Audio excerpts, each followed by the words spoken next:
dahil miss ko ang banana Q. Ayan. Antayin natin ang luto. Binilak ko isang malaki. Ayan, ito na yung iba. Ayan natin. Ito na. Ang iba hindi siya. Hindi siya gaano pinili ko kasi ayaw ko na sobrang matamis. Ayan. Ayan. Tagay natin yung iba.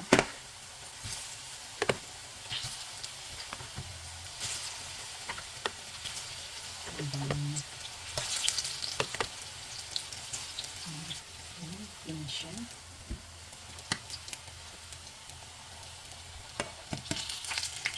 Absorption. Tulad na siya. Ayan na yung pangalawang sahang at ito yung peanut ito. Ayan na, naglagay tayo ng asukal.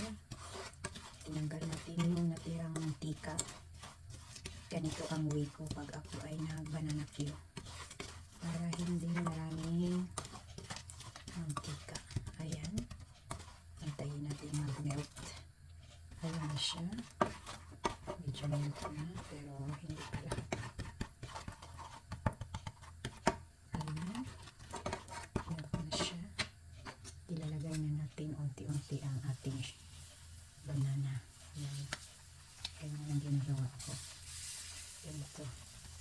Pala. Yung ginagawa ko ng aking banana Q. Ayan siya. Ganun. Ayan na siya.